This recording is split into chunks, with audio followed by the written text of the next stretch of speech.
नाच करत हमें, नाचत हमें, नाच के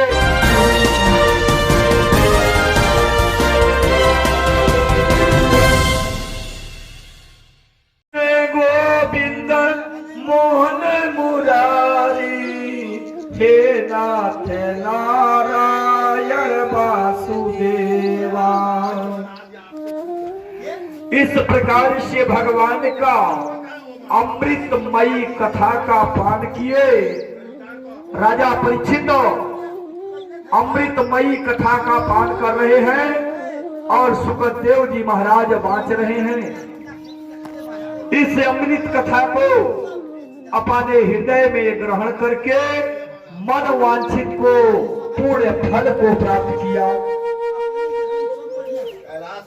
नारद जी कहते हैं, जो लोग अपने प्रिय विषयों का सेवन करते हैं उन्हीं बुद्धि को सबसे बढ़कर नष्ट कर देने वाला श्रीमद धन संपत्ति का नाश ही शायद रजोगुणी कर्म और कौतुलिक आदि से अभिवादन भी है। रजोगुणी समस्त धन के नाश करे वाला और समस्त पाप के पकड़े वाला। ये जो मदिरा पान आप लोग कर चुके हैं और मदिरा पान करके इस गंगा जी में इनको भी दूषित कर रहे हैं, इसलिए आप लोग यहाँ से भग भी नहीं रहे। हमें देख करके आप स्वयं जाइए। इस अवतार से ही कई हजार वर्ष तक आप अर्जुन का वृक्ष हो जाएंगे। अर्जुन के वृक्ष के नाम से आप दोनों एक ही जगह शीत और घाम, धूप, बारिश, पत्थर, हवा अनेक प्रकार से जब आप लोगों के ऊपर कष्ट पड़ेगा तब आप लोग श्राप से मुक्त होंगे। कब मुक्त होंगे? कि जब श्री कृष्ण भगवान का अवतार होगा और भगवान श्री कृष्ण ओखल में माता जसोदा जी के जरिए बांधे जाएंगे और उसी जगह से आप लोगों का उद्धार होगा। इस प्रकार से कन्हैया भगवान क्या किए, माता जी इधर ओखल में बांधी हुई है। अब राजा परीक्षित को यह कथा भगवान सुखदेव जी सुना रहे हैं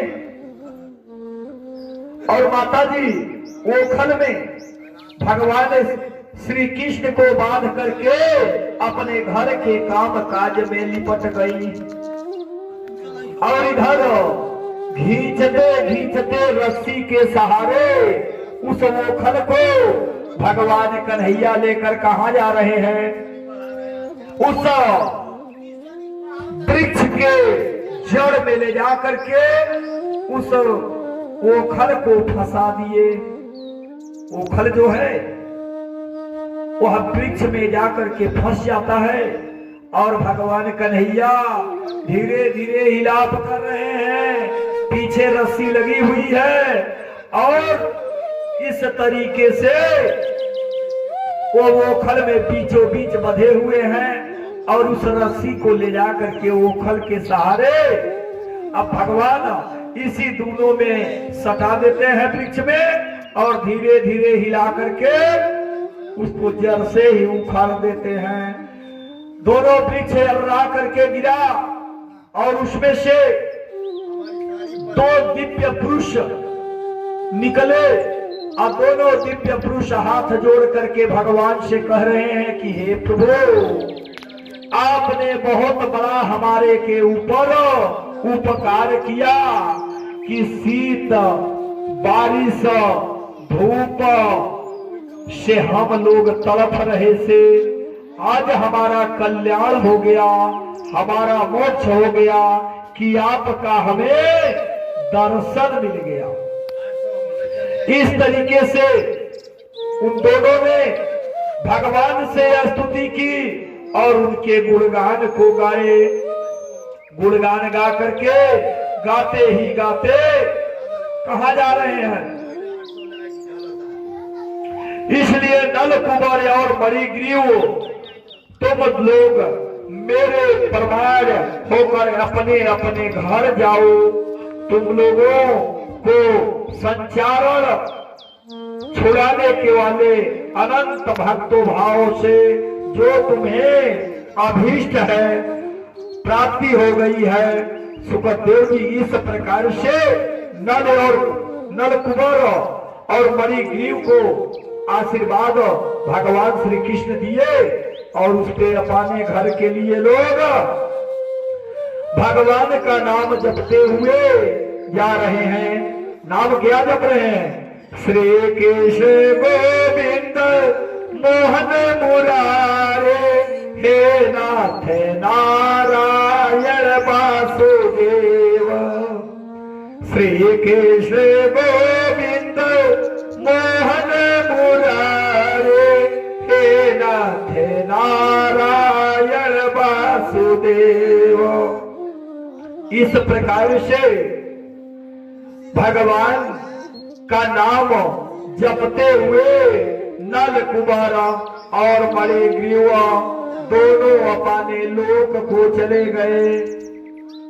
जब भगवान ने इस प्रकार कहा तब उन दोनों ने परिक्रमा की और बार बार प्रणाम किया।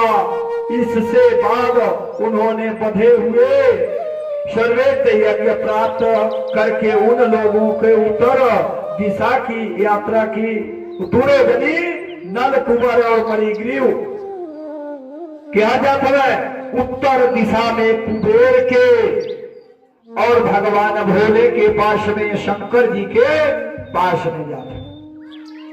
प्रेम से बोलिए आनंद कंद भगवान की, भक्त स्थल भगवान की, यज्ञ पुरुष भगवान के।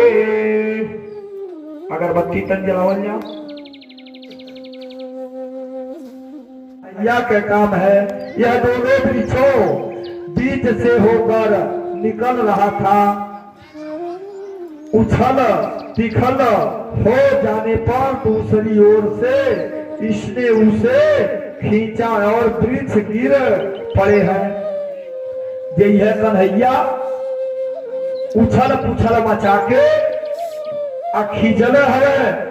एक ओर से खींच के दूसरे ओर पेड़ धकिया के गिरा दहल है। ये अनुसार से अब सब लड़का लोग माता जसोदा जी से और बाबा नंद से कहत हमें नाच करत हमें, नाचत हमें, नाच के अशब के मन से मोह लेत हमें। प्रेम के रस्सी में शब के बांध के गोपिन के बांध के अपने साथ में नचावत हमें। छोटे से बच्चा दुलदुल दुलदुल चलत हमें और सबके कक्कन पकड़ के घूम घूम के नाचत हमें और सब ग्वालिन के नचावत हमें। वे कभी उनकी आज्ञा से पीठा ले जाते तो कभी दुलारते आदि तौल के बटखट से उसे लाते। कपो लइकन के अपने पीठी पर रख के दुलारा तना, कबो दूसरे लइका के पीठी पर चढ़ के घोर तैया जाता। एक दिन कोई फल बेचने वाली आकर पुकार उसे फल दो, ले लो फल ले लो, यह कहने लगी। वही जगह पे एक दिन कोई फल वाली बुढ़िया माई आके फल बेचती है और कहती है कोई फल ले लो, कोई फल ले लो। लेकिन कोई फल उस गांव में नहीं लिया था और पूरा फल बुढ़िया का वैसे ही भरा पड़ा था। भगवान श्री कृष्ण ने देखा कि बुढ़िया माई का यही एक रोजी है, इसी से इसका भोजन चल रहा है। भगवान ने क्या किया? जाकर के एक अंजुली धान हाथ में बच्चा के धान कितना आई। अब छोटा सा नन्हा सा बच्चा अधूरी में धान लिया और ले करके दौड़ते दौड़ते जब आए बुढ़िया माई के पास, तब बुढ़िया माई से कहे हे भैया यह धान ले लो और मुझे फल दे दो। अब बुढ़िया माता क्या की, फल उठा करके उस बचवा को दे दी, लल्ला को। और जो 4 दाना धान था रास्ते में भुरभुर भुरभुर गिरते हुए आ रहा था, लेकिन जो थोड़ा सा बचा था और उसको अपने टोकरी में रख करके बुढ़िया माई लेकर अपने घर जाने लगी। करके उस अन्य कई टुकड़ों को लेकर जब अपने घर जाकर पहुंची तो वहां हीरा मोती सोना से वह टोकरी भरा पड़ा मिला। इतना गरीब बुढ़िया थी, उसका दिन पलट गया कि प्रभु ने अपने हाथ से एक मुट्ठी उठा करके दिए, उसके पास बहुत धन हुआ। वह तभी से भगवान श्री हरि श्री कृष्ण का नाम जाप करने लगी और कहने लगी श्री कृष्ण गोविंद मोहन मुरारी हे नाथ नारायण वासुदेव। श्री कृष्ण गोविंद मोहन मुरारी हे नाथ नारायण वासुदेव।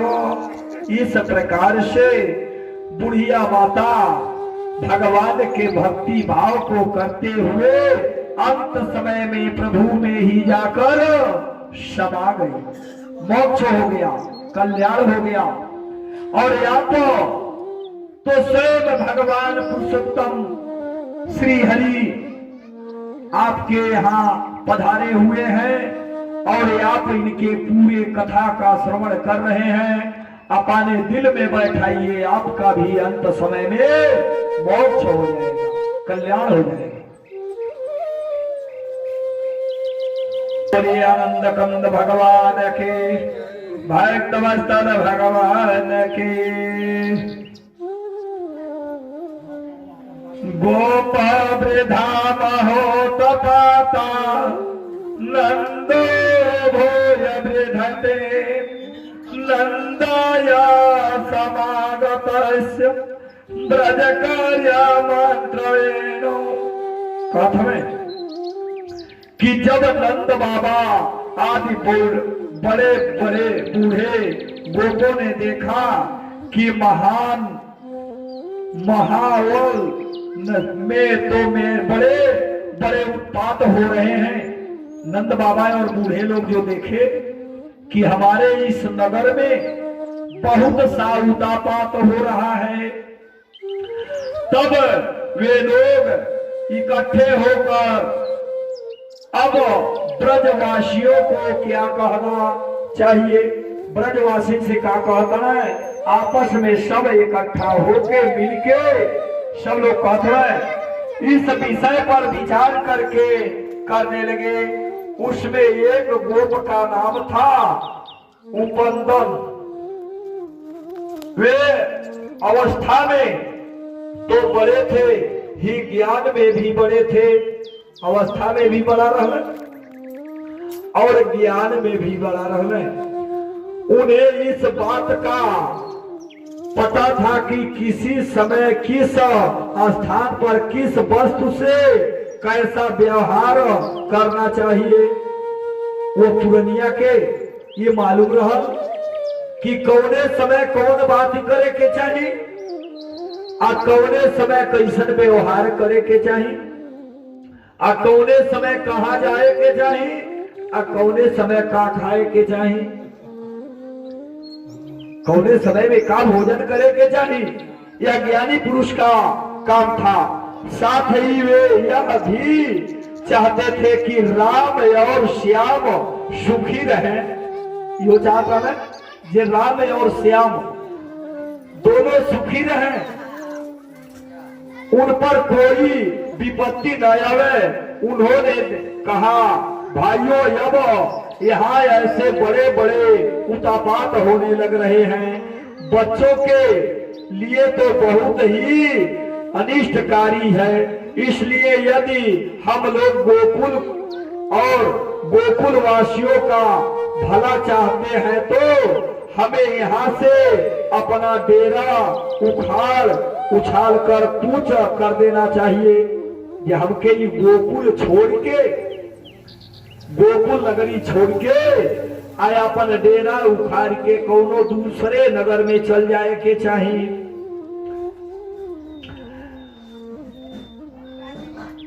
देखो यहाँ सामने बैठा हुआ नंद राय का लड़का सबसे पहले तो बच्चों के लिए कल्याण रूपी थी हत्यारिन पूतना से तुरंत किसी प्रकार छूटा। यही नंद बाबा का लड़का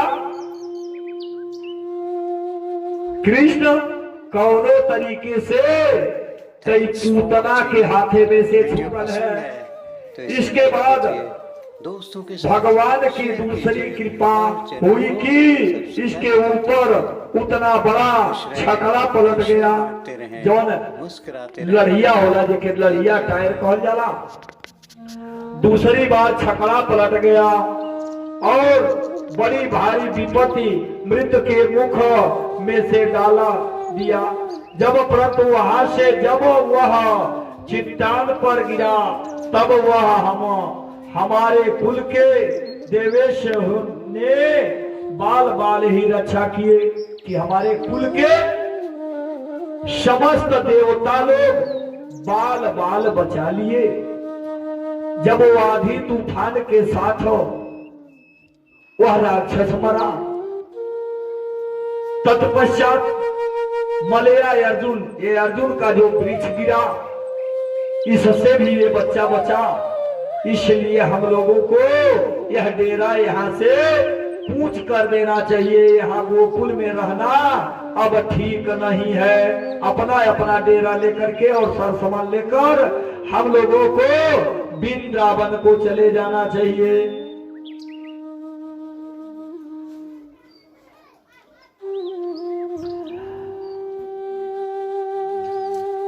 वन वृंदावन राम प्रसन्न नवकाननम गोप गोपी ग्वायम सेवा पोयता त्रेता विरुद्धम।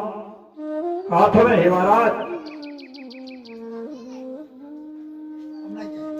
हे भगवान, इधर गोप गोपी और गायों के लिए वह केवल सुविधा का ही नहीं सेवन कराने योग्य स्थान है। सो यदि तुम सब लोगों को यह बात जचती हो तो करे गाड़ियों छकड़ों के जो से और पहले गायों को जो हमारी एकमात्र संपत्ति है यहाँ भेज दें। कहत में कि वृंदावन में जोनी हमारे अचल संपत्ति गाय वाली गैये ने अचल संपत्ति रही उस समय में, ये जो अचल संपत्ति गाय है इनको वृंदावन में चरने के लिए बहुत सा घास भूसा मिलेगा। घास बहुत पर्याप्त है और हम जदुवंशियों के लिए फल वहां बहुत काफी है। उस फल से हम लोगों का पेट भर जाएगा और घास से हमारे गौ माता का रक्षा हो जाएगा और चारों तरफ से हम घर बनाएंगे और बीच में गाय और हमारे बच्चे सब लोग रहेंगे। इस प्रकार से आपस में नंद आदि समस्त गोप लोग विचार कर रहे हैं। कहा बहुत ठीक, इस विषय में किसी का भी मतभेद न था। सब लोगों ने अपनी जोड़ से जोड़ आ गए। इसी के कारण छकड़ों पर घर की सब सामग्री लाद कर वृंदावन यात्रा कर दिए। सब जनी ठीक ठीक यह बात के कही के आ छकड़ा यानी लड़िया टायर पर लाद के सारा संपदा अपन कहा जात है वृंदावन में सामग्रियों को छकड़ों पर चढ़ा दिया और स्वयं उनके पीछे पीछे धनुष बाण लेकर बड़ी सावधानी से चलने लगे। छकड़ा रास्ता में कर रहे हैं ग्वाल लोग। आज जितना बूढ़े आदमी बारे बूढ़े के कोई गाड़ी पर बैठा दहना जितना ग्वाली रहनी गाड़ी पर बैठा दहना अपन अपन सामान वही पर ला दिल और अपने धनुष से और बाण लेके गाड़ी के आगे पीछे पहरा करत और धीरे धीरे वृंदावन का प्रस्थान किया। उन्होंने गौ और बछड़ों को तो सबसे आगे कर लिया और उनके पीछे पीछे शीश शिंगी और तुरही जोर जोर से बजाते हुए चले।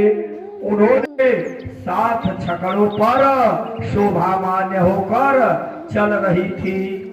यह अनुसार से माताजी लोग कहा जाती है वह शोभामान्य के बनावे खातिर वो छकड़ा पर बैठ के सबके साथ में वृंदावन धाम में माता जा चुके। भगवान श्री कृष्ण और बलराम जी के हृदय में उत्तम प्रत्युदय हुआ। राम और श्याम दोनों ही अपनी तोतली भुर बातों से चित्र लीलाओं को गोकुल की ही तरह वृंदावन में भी ब्रजवासियों को आनंद देने लगे। जैसे गोकुल में रहने लोग अपने तोतली बोली मीठी बोली बच्चन का कितना मीठा बोली होला तू तुला बोले कितना निक लगला। वही तरीके से भगवान श्री कृष्ण और बलराम जी तोतली बोली से वृंदावन धाम में सबके और साथ में रहे लगने हैं। दूसरे ग्वालों के साथ खेलने के लिए बहुत सी सामग्री लेकर वे घर से निकल पड़ते थे। जे दूसरे ग्वाल के संगे खेले करती घर से बहुत सामान लेके निकले और गाय के रहने के स्थान के पास ही अपने बछड़ों को चराते थे।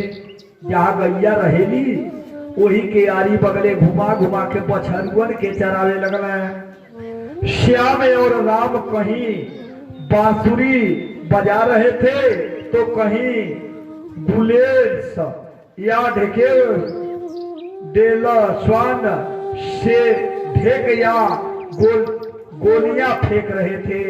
ये अनुसार से राम और श्याम आपस में कहीं गोलियां फेंक रहे हैं और कहीं गाय बछड़ू के प्रति इन्हों